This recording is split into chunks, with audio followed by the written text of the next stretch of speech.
Bapa kami dalam surga, kami bersyukur, berterima kasih Tuhan berikan hari di mana kami boleh datang beribadah kepada Tuhan. Kami bersyukur, berterima kasih kami boleh memuji menyembah nama Tuhan.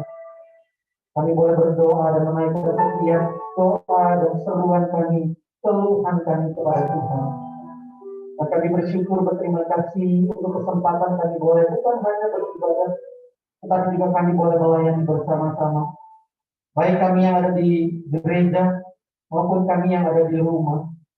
Kami yakin dan percaya bahwa ketika kami boleh mengangkat pujian, ketika kami boleh datang berdoa kepada Tuhan, itu merupakan juga pelayanan yang boleh kami berikan kepada Tuhan. Terima kasih Bapak. Kami menyerahkan waktu di mana kami boleh datang beribadah. Biarlah Tuhan yang kiranya boleh memberkati ibadah kami.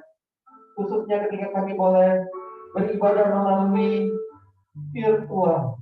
Tuhan berkati internet, baik yang ada di gereja ataupun yang ada di rumah. Biarlah Tuhan yang kiranya boleh memberkati sehingga jaringan kita boleh berjalan dengan baik.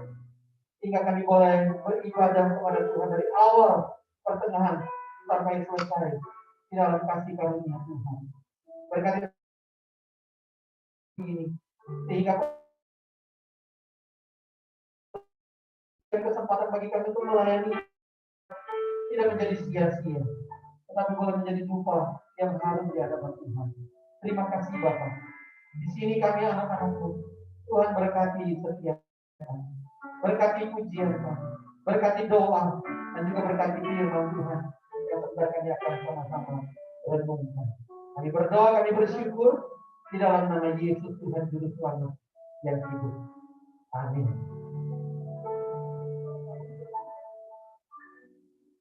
Selamat pagi semuanya. Selamat pagi. Tadi dengan penuh semangat kita naikkan pujian bersyukur mulai sambil bangun juga.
Mari sebelum kita dengar firman Tuhan, kita berdoa minta kekuatan, pimpinan dan keberkahan yang daripada Tuhan. Bapa kami dalam surga, sekali lagi kami datang kepada Tuhan, bersyukur, berterima kasih karena kesempatan di mana kami boleh beribadah kepada Tuhan. Biasanya kami boleh beribadah melalui rekaman, melalui YouTube, tetapi pada pagi hari ini kami boleh diberikan kesempatan untuk kami boleh sama-sama beribadah, baik kami yang di gereja maupun kami yang ada di rumah. Kami menyerahkan ke dalam tangan Tuhan. Biarlah apa yang boleh kami kerjakan hanyalah untuk hormat kemuliaan nama Tuhan. Dan sebentar kami akan membaca dan merenungkan firman Tuhan. Tuhan berkati setiap kami, sehingga apa yang boleh kami pelajari dari kebenaran firman-Mu itu juga boleh menjadikan kekuatan, kesempatan, dan juga kami boleh kerjakan di dalam hidup kami. Terima kasih Bapak. Di sini kami anak-anak-Mu, Tuhan berkati setiap kami.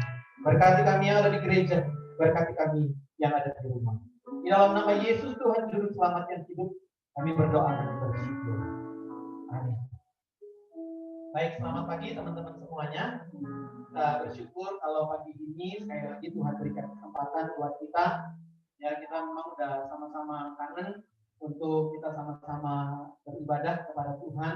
Tapi karena memang ada hal-hal yang belum dapat kita diberikan kesempatan untuk beribadah, tapi Tuhan berikan kita yang ada di gereja maupun teman-teman yang ada di rumah. Nah, pada hari ini kita akan membahas satu tema, yaitu syukur atas berkatnya yang mulia. Saya undang kita semua membuka satu bagian firman Tuhan dari surat Rasul Paulus kepada jemaat di Tesalonika, satu kota kecil di daratan Eropa. Tesalonika, jemaat di Tesalonika, surat 1 Tesalonika pasalnya yang kelima ayat yang ke-18.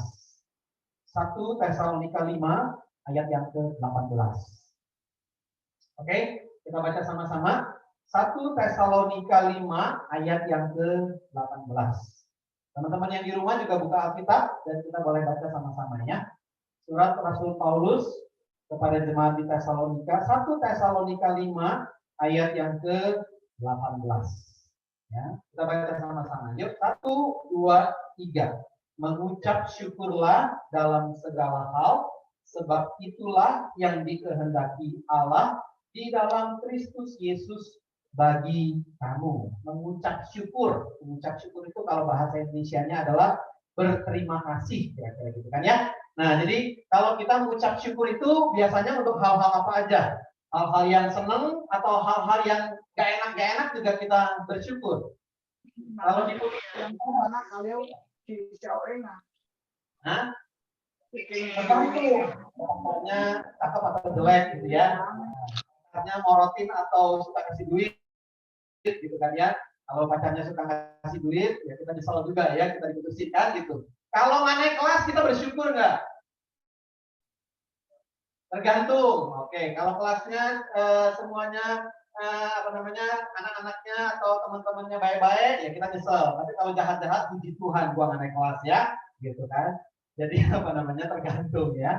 Nah, jadi kalau di sini Rasul Paulus bilang bahwa mengucap syukur dalam segala hal, artinya di dalam segala perkara, di dalam segala hal yang kita alamin, yang kita rasain, kira-kira begitu. Jadi apapun itu yang kita rasakan, baik itu jelek, baik itu susah, baik itu sulit, ya, ataupun hal-hal yang nggak usah kita ngomong hal-hal yang bagus-bagus ya, kita nggak usah ngomong hal-hal yang enak-enak, ya, itu pasti kita langsung gampang mengucap syukur.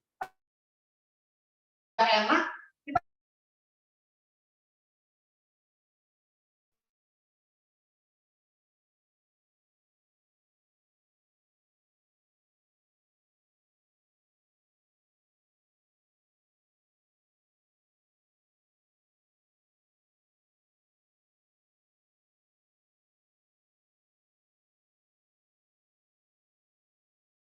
artinya kalau misalnya kita derita, yaitu sebabnya saya nggak mengucap syukur. Nah, itu kita mengucap syukur untuk istilahnya ya, untuk. Jadi bukan di dalam, tapi untuk. Jadi kalau misalnya ada hal-hal yang membuat kita nggak bersyukur, itu kita mengucap syukur untuk, bukan di dalam. Nah, kenapa Rasul Paulus bilang di dalam segala hal? Karena Rasul Paulus juga sadar, tahu bahwa kondisi jemaat di Tesalonika itu adalah jemaat yang di dalam mengalami kesusahan, kesulitan, penderitaan sebagai minoritas orang-orang yang percaya kepada Tuhan. Jadi sedikit cerita singkatnya adalah begini ya. Rasul Paulus itu mengadakan perjalanan misi ke daerah Asia Kecil, Turki kalau sekarang. Lalu kemudian mereka nyebrang ke daerah daratan Eropa. Lalu kemudian sampailah mereka ke kota-kota disebutkan di situ ada yang namanya Filipi, ada juga yang namanya Tesalonika, ada yang namanya Korintus. Jadi ada berbagai macam kota yang di daratan Yunani, Eropa yang mereka kunjungin. Nah, notabene ya orang-orang yang ada di kota Tesalonika itu adalah orang-orang yang penyembah berhala sebelum mereka percaya kepada Tuhan Yesus. Jadi waktu Paulus menginjili mereka dalam beberapa bulan, dalam beberapa waktu, lalu kemudian Paulus tinggalkan kota itu. Nah, banyak yang mengatakan bahwa surat 1 Tesalonika ini adalah surat yang paling awal dituliskan Rasul Paulus kepada jemaat-jemaat. Ya. Jadi surat ini kira-kira surat yang paling tua. Jadi kalau misalnya kita baca surat ini, di situ ada banyak sekali doktrin-doktrin yang sekalipun singkat, tetapi padat, begitu. Sampai tentang orang mati sekalipun di 1 Tesalonika 4 itu juga diceritakan sama Rasul Paulus. Jadi Rasul Paulus itu mau memadatkan, mau memberikan satu penggembalaan kepada jemaat di Tesalonika dengan satu surat yang singkat, padat, dan jelas. Kira-kira gitu. Dibandingkan kalau surat misalnya surat Roma atau surat Korintus, itu suratnya itu panjang-panjang. Yang kalimatnya Rasul Paulus itu panjang-panjang, betul padat ya, tetapi panjang. Dibandingkan sama surat Tesalonika itu simple, tetapi padat. Kira-kira gitu.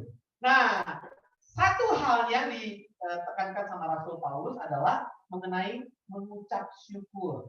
Sekalipun itu di masa-masa yang susah, sekalipun itu di masa-masa yang sulit. Betul ya? Kayak kita sekarang juga kan kita lagi ngalamin yang namanya istilahnya ini pandemi. Pandemi ini kan ada virus COVID-19, lalu kemudian ada apa istilahnya ada hal-hal yang membuat kita itu jadi terbatas, ya kan? Kita itu harus pakai yang namanya masker, kita harus pakai yang namanya face shield, lalu kita nggak boleh sentuh-sentuhan sama teman kita, ya. Kita nggak boleh duduknya deket-deketan, kan? Atau misalnya kita nggak boleh keluar rumah, kita nggak bisa kemana-mana, mall semua ditutup. Saya nggak tahu kalau di Bandung mall udah ditutup. Udah ditutup ya? Oh, bioskop juga udah ya, kemarin kalau nggak salah ya. Oh, hari Jumat ya. Nah, jadinya ada beberapa hal-hal yang mungkin kita jadi susah gitu. Kita biasanya ke mall, biasanya nonton di bioskop, sekarang akhirnya kita cuma ya pencet-pencet remote TV doang di rumah kan kira-kira gitu kan. Jadi ada beberapa hal yang membuat kita itu jadi susah untuk ngelakuin apa aja, terbatas untuk bikin segala sesuatu. Nah, Rasul Paulus bilang begini, mengucap syukur dalam segala hal. Karena pikiran kita adalah hal-hal yang dunia ini, pikiran yang materi. Betul kan ya? Kita biasanya ke sekolah supaya kita apa? Supaya kita pinter. Kalau kita udah pinter, Yofi udah lulus sekolah, mau ngapain? Diam di rumah. Mempergunakan ilmu yang ada kan? Jadi kita pakai ilmu kita untuk misalnya kita kerja. Kalau kerja, dapat apa? Gajian. Ya kan? Nah, jadinya semuanya urusannya adalah materi.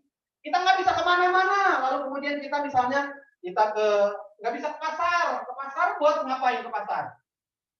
Belanja, buat beli makanan. Urusannya adalah materi. Jadi untuk hal-hal yang materi itu biasa kita pikirkan. Ya, biasa kita kerjakan. Nah, tetapi Rasul Paulus di sini bilang adalah begini. Mengucap syukur dalam segala hal, dalam segala kondisi, dalam segala keadaan, sebab itulah yang dikehendaki Allah di dalam Kristus Yesus.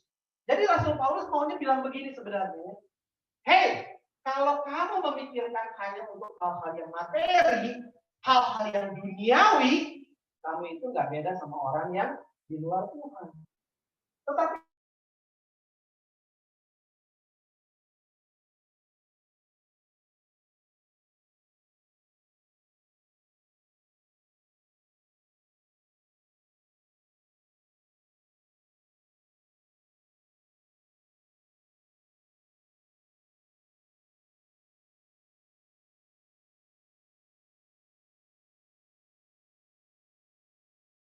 bahwa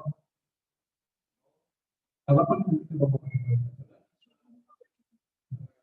oke ya, kita lanjut ya.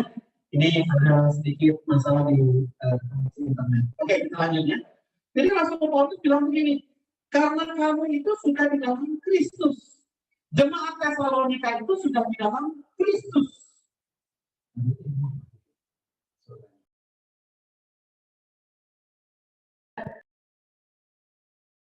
Tesalonika itu sudah di dalam Kristus. Sama, kita juga sama. Ya, setiap ada di gereja maupun kita yang ada di rumah, hanya sekedar kita memikirkan hal-hal yang dunia, apa yang Kristus sudah berikan buat kita. Yang jauh lebih penting daripada dunia itu adalah keselamatan. Tuhan Yesus menyelamatkan kita bukan supaya kita bisa sembuh, bisa kaya, bisa ini, bisa itu, bebas ke sini, bebas ke situ. No, tetapi yang jauh lebih penting daripada itu adalah Tuhan Yesus menyelamatkan kita dari dosa, supaya kita bisa diberikan kesempatan berdamai dengan Tuhan. Nah, jadi seperti itu. Makanya ayat ini tuh sebenarnya nggak lepas dari dua ayat sebelumnya, ya. Di dalam ayat yang sebelumnya itu dikatakan bahwa tetaplah atau bersukacitalah senantiasa. Lalu kemudian ayat yang ke-17 dikatakan tetaplah berdoa. Ya, bersukacita senantiasa. Sekalipun ada kesusahan, sekalipun ada kesulitan. Kalau kita lagi senang, biasanya kita sukacita. Kalau kita lagi susah, biasanya kita doa. Kan begitu kan? Tetapi Rasul Paulus bilangnya enggak seperti itu. Dalam segala keadaan, dalam segala kondisi, baik itu susah, baik itu senang, baik itu lagi happy, ataupun kita lagi terbatas, Paulus bilang tetap sukacita sekalipun susah, dan juga tetap berdoa sekalipun tidak ada masalah. Dan kalimat itu ditutup dengan mengucap syukur. Ya.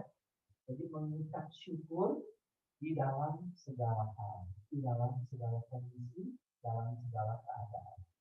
Kalau kita bisa melakukan pengucapan syukur dalam segala keadaan, artinya kita bisa mengatasi segala kondisi dan keadaan. Tapi kalau misalnya kita nggak bisa, atau misalnya nggak lulus ujian, atau misalnya diputusin pacar, kalau kita masih terganggu dengan yang namanya kondisi-kondisi hal-hal dunia, itu namanya kita belum mampu mengatasi kondisi yang susah. Ya. Jadi kalau kita bisa mengucap syukur sekalipun kita susah, sekalipun kita sulit, kita bisa mengatasi segala kondisi. Ya. Pernah lihat orang main selancar? Ya. Kalau main selancar itu mesti berombak atau mesti pantainya apa lautnya itu tenang? Mesti berombak kan? Kalau berombak itu bahasanya kan gayanya itu kan istilahnya ada kesulitan hidup kan? Itu ombak ombak air laut itu yang terus bergulung gitu kan? Tapi kenapa peselancar bisa gitu? Kenapa bisa begitu? Karena dia menggunakan situasi kondisi yang nggak enak, ombak yang bergulung-gulung gitu ya. Mungkin bahasanya musibah yang terus-menerus ada, tapi dia bisa berselancar di atasnya, bermain di atasnya. Hebat kan gitu kan? Jualnya tapi bisa kan? Ya kan? Bisa di sini doang. Nah, jadinya itu yang namanya bisa mengatasi segala keadaan. Dan disitulah Paulus bilang bahwa kita harus mengucap syukur. Mengucap syukur itu artinya berterima kasih. Nah, kita ajak Rasul Paulus bukan hanya sekedar mengajak jemaat di Tesalonika, tetapi untuk kita bisa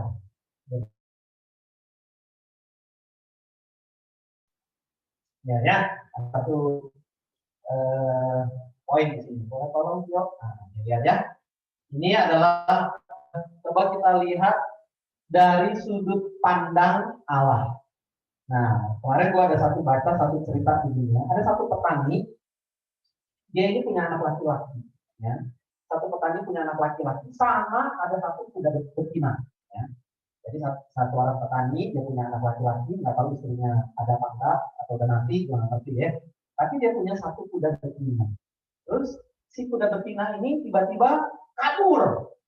Terus orang-orang di sekitarnya, tetangga-tetangganya bilang begini, kasihan banget si petaninya, cuma punya harta kuda betina, kuda betinanya kabur.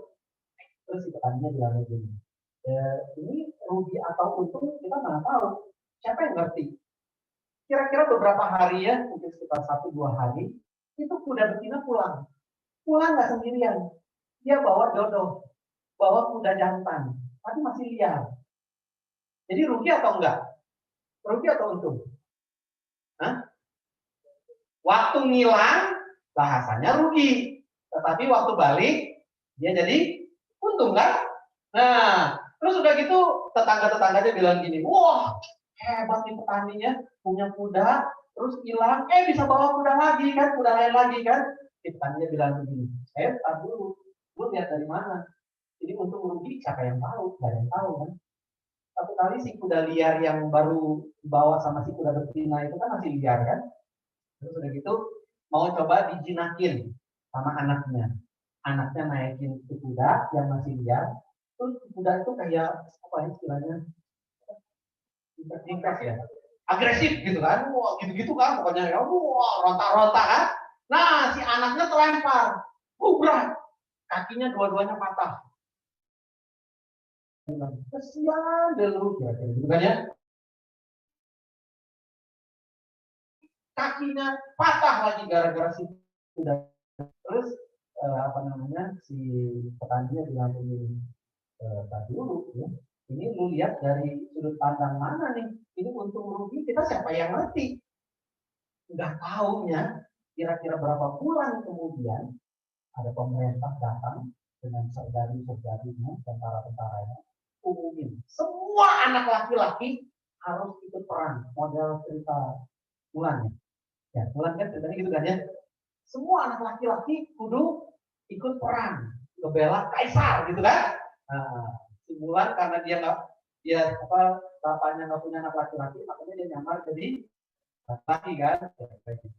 Nonton belum filmnya? Kalau belum nonton nanti kita nonton bareng gitu. Nah, jadi jangan si petani ini kan bilang begini, dalam hati, puji Tuhan, anak gua kakinya patah, ya kan? Puji Tuhan patah kakinya.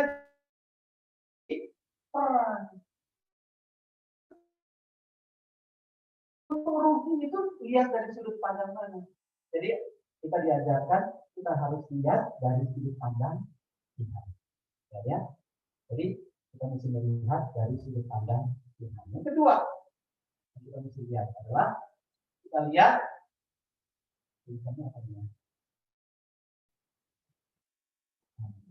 bersyukur dengan apa yang kita miliki. Kita memang paling gampang ya. Kita paling gampang senang sama barang orang ya. Rumput tetangga itu biasanya lebih hijau. Padahal nggak tahu itu rumput sintetis atau bukan kan? Ya, rumput kita rumput beneran. Memang jarang disiram ya. Ya, jadi udah mulai coklat-coklat gitu kali ya. Nah, tapi rumput tetangga lebih hijau. Ya iya jelas. Dia mungkin pakai rumput sintetis kan? Rumput yang bohongan kan buatan. Nah, jadi kita nggak bersyukur apa yang kita punya. Coba lihat, ya, masing-masing lihat. Yang di gereja, yang di rumah lihat, coba. Masih pakai baju, masih punya handphone, masih punya laptop, masih punya papa mama, masih punya rumah. Apa lagi yang kita perlukan?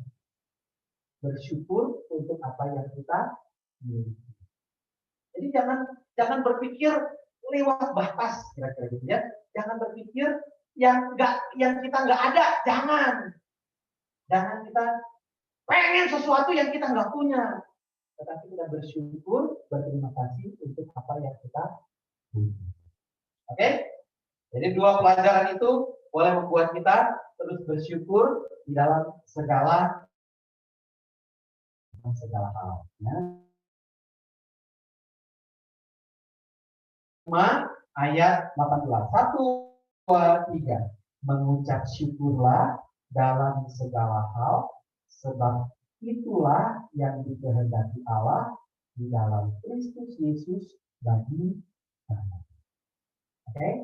Kita berdoa ya. Bapa kami dalam surga, terima kasih untuk segala sesuatu yang Tuhan sudah berikan bagi kami. Tuhan sudah memberikan keluarga. Tuhan sudah berikan papa, mama. Tuhan sudah berikan saudara-saudara, adik kakak. Tuhan sudah memberikan teman-teman. Dan semua orang yang ada di sekitar kami, mereka boleh sayang kepada kami. Dan bersyukur, berterima kasih untuk segala sesuatu yang boleh Tuhan berikan.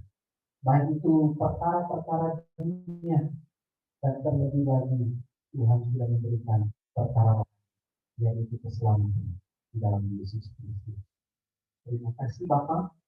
Hanya satu hal yang kami perlukan, yaitu keselamatan di dalam Tuhan.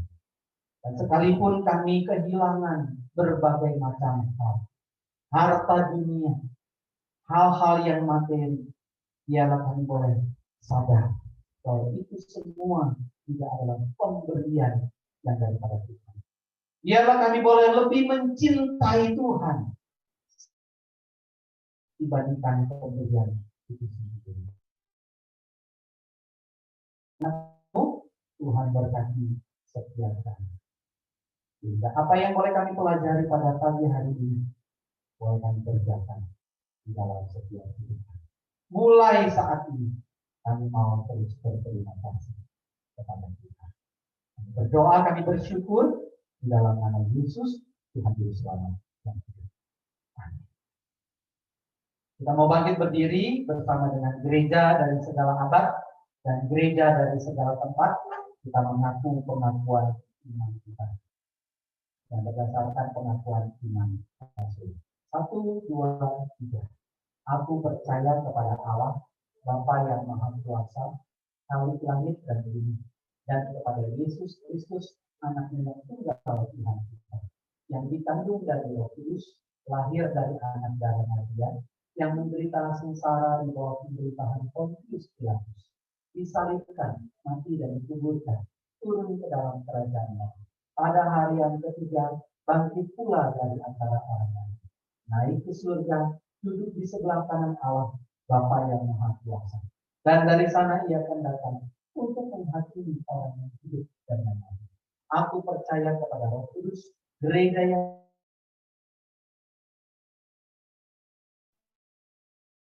dan hidup kepada Yesus.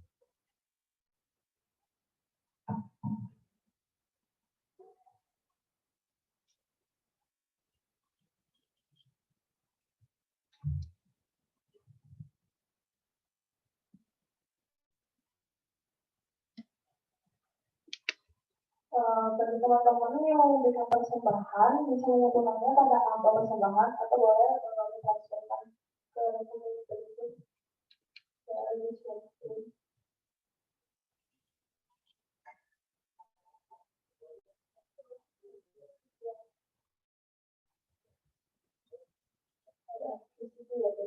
Buat teman-teman yang mau share nomornya juga bisa share lewat atau WhatsApp bisa ke pengurus atau bisa tanyakan saja. Sebelum kita mengakhiri kebaktian kita, mari kita dengarkan tujuan bersama.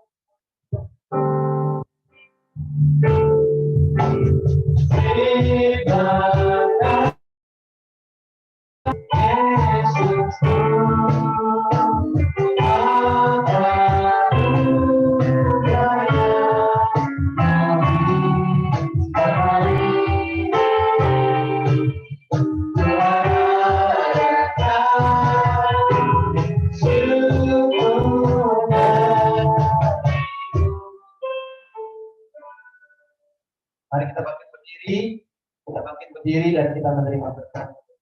Mari kita bangkit berdiri dan marilah kita menerima berkat yang daripada Tuhan. Tuhan memberkati engkau dan melindungi engkau. Tuhan menyinari engkau dengan wajah-Nya dan memberikan engkau kasih karunia. Tuhan menghadapkan wajah-Nya kepadamu dan memberikan engkau damai sejahtera. Amin. Kita duduk, doa teduh kebaktian selesai.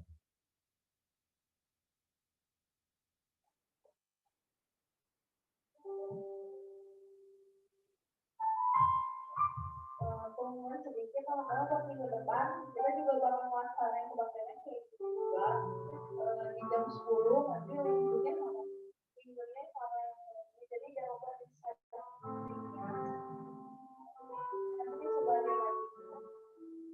Oh ya, minggu depan tuh kita bakal ngadain food, jadi bakal ada game ya, bakal ada game dan ada banyak hadiah yang menarik, jadi jangan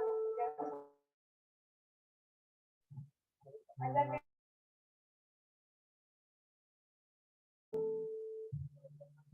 boleh buka kamera, tolong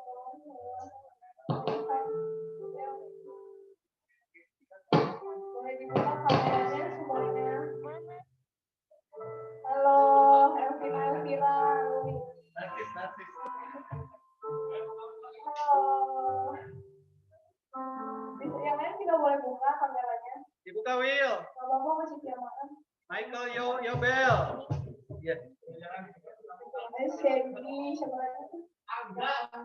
Angga, buka enggak? Buka topengmu enggak?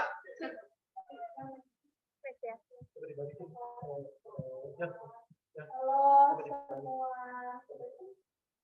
Halo Calvin. Halo semua. Yang lain juga boleh nyalain kameranya.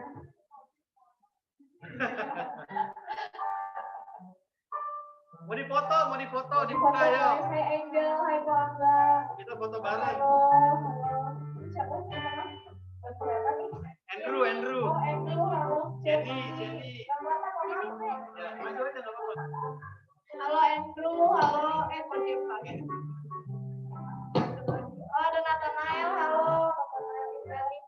Saputra buka. Halim Saputra. Sedikit MVP. Halo guys. Kalian kameranya dong udah bisa disapa-sapa. Ayo Felicia, Santi, ayo.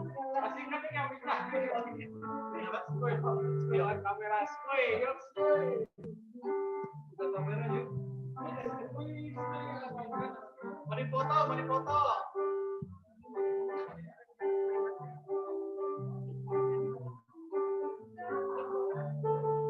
Pengumuman dikit buat teman-teman yang terlibat dalam pelayanan. Pelayanannya kan bakal kayak gini, nanti bisa kontak ke pengurus atau ke proyek mau pelayanan dalam bidang apa ya. Kita juga butuh WA banyak. Musik. Sama itu Hernadi Tanjil dibuka itu kameranya. Hernadi Tanjil dibuka itu kameranya. Nono, mana Nono?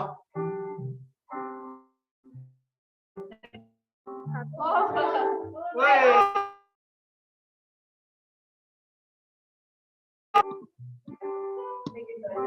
udah ya, screenshot.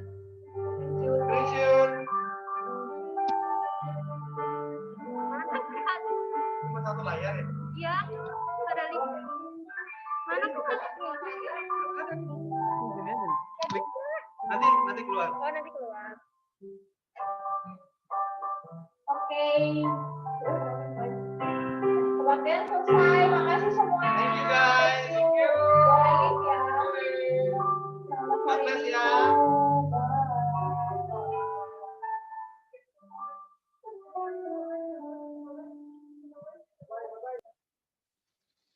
Kita foto dulu yuk. Foto. Ada fotografer.